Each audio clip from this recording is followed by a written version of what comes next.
여자들 중에는 남자들은 밝히는 여자를 싫어할 거야. 싸보일까 봐 하고 싶다고 못하겠어.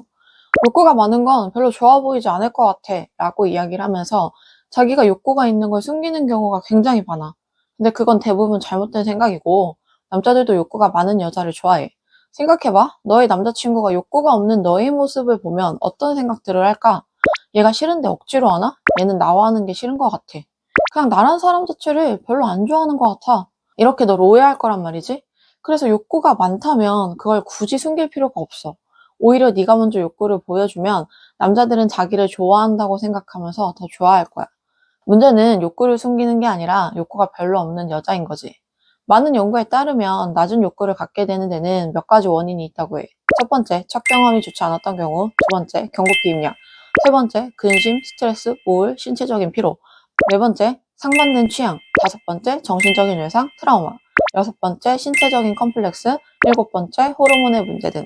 이런 문제들은 대부분 자기 스스로 고치기 힘들기 때문에 정신과 상담이나 의료적 도움, 식습관 개선과 운동이 필요해. 하지만 낮은 성욕을 개선하는 건 그리 큰 문제가 아니야. 노력을 통해서 개선이 가능하거든? 예를 들어서 너무 말랐거나 살이 쪘다면 에스트로겐 분비율이 낮아서 욕구가 줄어들기 때문에 운동과 식습관을 개선하면 곧 정상으로 돌아와. 진짜 문제는 많은 여자들이 욕구가 별로 없는 게 아무런 문제가 없다고 생각한다는 점이야.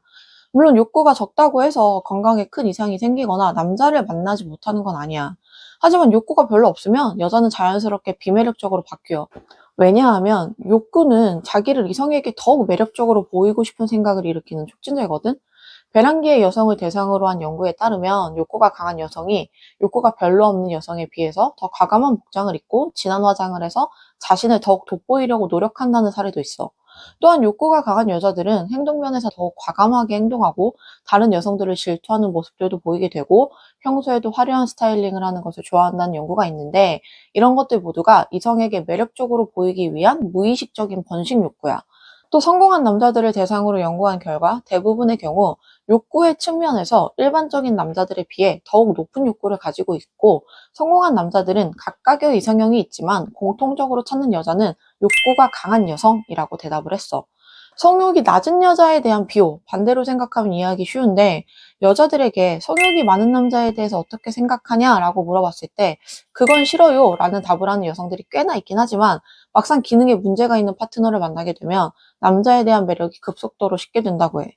왜냐하면 관계에 대한 적극성이나 스킬도 문제가 되지만 매력이란 측면에서 남성성을 못 느끼고 신체적, 정신적인 측면에서 장애가 있다고 판단되기 때문이지.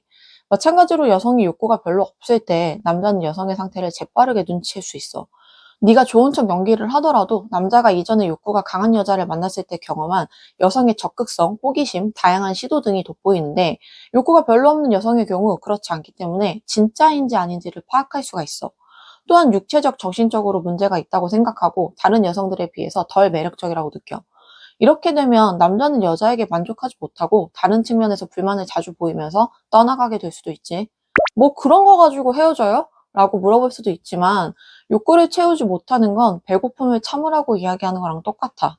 그래서 만약 욕구가 별로 없다면 그걸 그냥 그럴 수도 있지의 작은 문제로 생각하지 말고 빨리 개선해야겠다고 생각해야 해.